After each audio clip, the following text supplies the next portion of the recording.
जय श्रीराम. तर आज शनिवार आहे आणि मार्केटमध्ये मुवमेंट काय आली तर ते बघूया आपण. मार्केट हायर हाय क्रिएट करत वर चाललेलं आणि मार्केटनं फायनली ऑल टाइम हायचा ब्रेकआउट देऊन एक नवीन ऑल टाइम हाय तयार केला आहे. आणि जर वीकली क्लोजिंग जर आपण बघितलं तर फुल bearish bearish candle weekly closing झालेली आहे.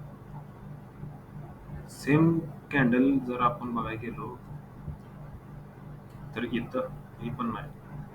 ही कॅन्डल ह्या टाईपमध्ये कॅन्डल क्लोजिंग व्हायला तर नेक्स्ट वीकमध्ये पण अपमूव्ह येऊ शकते. याचे भरपूर चान्सेस आहेत.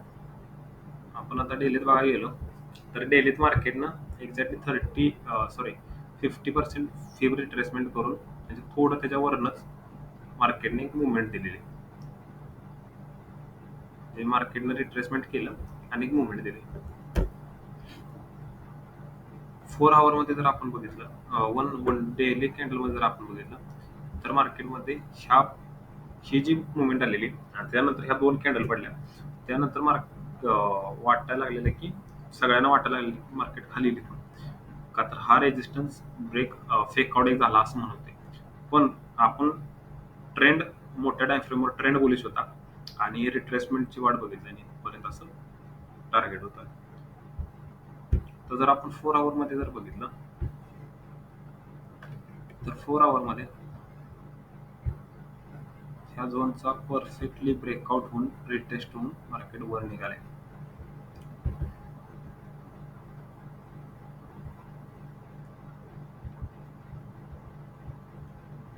मार्केट. आता आपण जर एंट्री प्लॅन करायचे म्हटले तर अशी करू शकतो.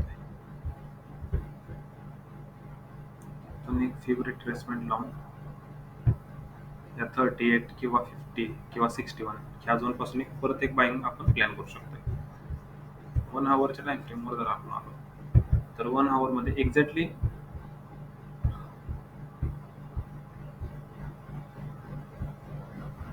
आपण बघितलं तर एक्झॅक्टली 50%च्या पासून मार्केटने एक अपमूव्ह घेतले आणि इथं ट्रेडिंग व्ह्यूला ग्लिच आलता त्याच्यामुळे आपण एंट्री इथं घेतली नाही.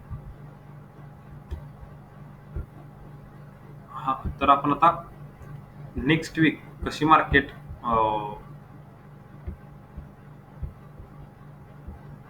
मूव्ह करू शकते हे बघूया. आपण वीकली टाइम फ्रेम मध्ये जर बघितलं तर मार्केट फुल बुलिशस कॅन्डल बनवल्या, थोडंसं रिट्रेसमेंटला येईल आणि एक अपसाइड आणखी निघून येईल. जर डेलीत आपण विचार करायला गेलो तर मार्केट इथून एक चांगली अपमूव्हची कॅन्डल बनवल असं आपण प्रेडिक्ट करतोय. थोडं खाली येऊन असे एक कॅन्डल तयार करेल 2440 2450 पर्यंत. का तर पुन्हा एकदा 2450 सायकोलॉजिकल नंबर येतो त्याच्यावर मार्केट थोडं रिव्हर्सल होऊ शकते. आपण फुल बुलिशच आहे.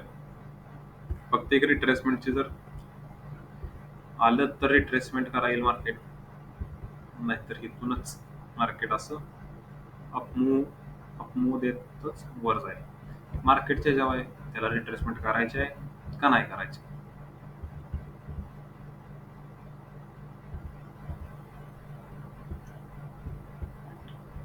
ह्याच्या पुढं आपण ट्रेड करताना प्रॉपर प्लॅनिंगनं आणि न्यूयॉर्क सेशनला 6 नंतरच ट्रेड करणार. का तर आता ऑल टाइम हायला मार्केट आहे त्यामुळं मार्केटमध्ये रेजिस्टन्स आणि सपोर्ट हे नवीन नवीन होत जाणार आता. त्यामुळं ट्रेडिंग प्लॅन करताना त्यावेळेची कंडिशन बघूनच आपण ट्रेड प्लॅन करणार. 1 आवरमध्ये फुल्ली बुलिशच आहे मार्केट.